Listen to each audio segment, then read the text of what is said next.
అది 1944 సంవత్సరం ఏప్రిల్ నెల.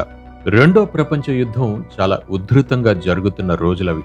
బ్రిటిష్ వాళ్ళు మన దేశాన్ని పరిపాలిస్తున్నారు కాబట్టి ఇండియా కూడా ఆ యుద్ధంలో పాల్గొనక తప్పలేదు. బ్రిటిష్ పాలనలో ఉన్న మన దేశాన్ని ఆక్రమించుకునేందుకు జపాన్ ఒక్కో అడుగు ముందుకు వేస్తూ వస్తోంది. అలాంటి సమయంలో ఏప్రిల్ 12న ఓ పెద్ద నౌక ముంబై పోర్టు దగ్గరికి వచ్చి ఆగింది. అది సాధారణమైన నౌక కాదు. 8,000 టన్నుల భారీ ఓడ. యుద్ధంలో ఉపయోగించుకునేందుకు ఇంగ్లాండ్ నుంచి 1,400 టన్నుల మందుగుండుని ఆ ఓడ మోసుకొచ్చింది. దాంతోపాటే టన్నుల కొద్దీ కాటన్ కూడా తీసుకొచ్చింది.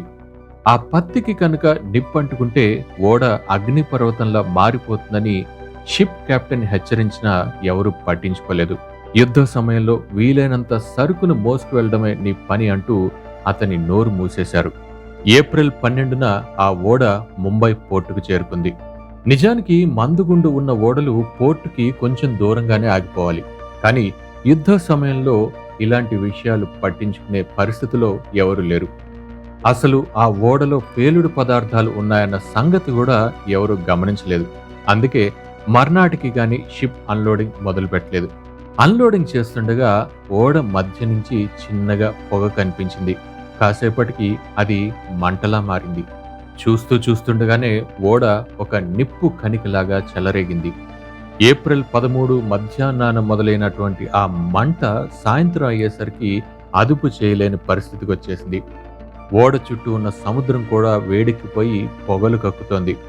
ఆ మంటల్ని అదుపు చేయడానికి అగ్నిమాపక సిబ్బంది వచ్చేశారు. కానీ పేలుడు పదార్థాలు ఉండటంతో ఒకరి తర్వాత ఒకరు ఓడలోకి వెళ్లిన వారంతా చనిపోతున్నారు.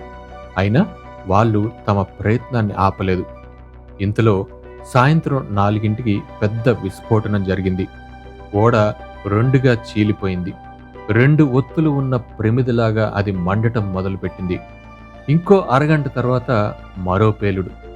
దాని ప్రభావానికి ఓడలో ఉన్న ఇనుప ముక్కలన్నీ 3,000 అడుగుల ఎత్తుకు ఎగిరాయి. ఆ పేలుడు ధాటికి 12 కిలోమీటర్ల దూరంలో ఉన్న అద్దాలు కూడా పగిలిపోయాయి. ఆ విస్ఫోటపు శబ్దం 80 కిలోమీటర్ల దూరం వరకు వినిపించిందంట. ఒక రకంగా చెప్పాలంటే చిన్న భూకంపమే వచ్చింది ఆ పేలుడుతో.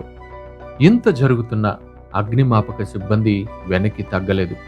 తమ ప్రాణాల్ని పణంగా పెట్టి మరీ ఓడ నుంచి మంటలు నగరంలోకి రాకుండా ఆపారు.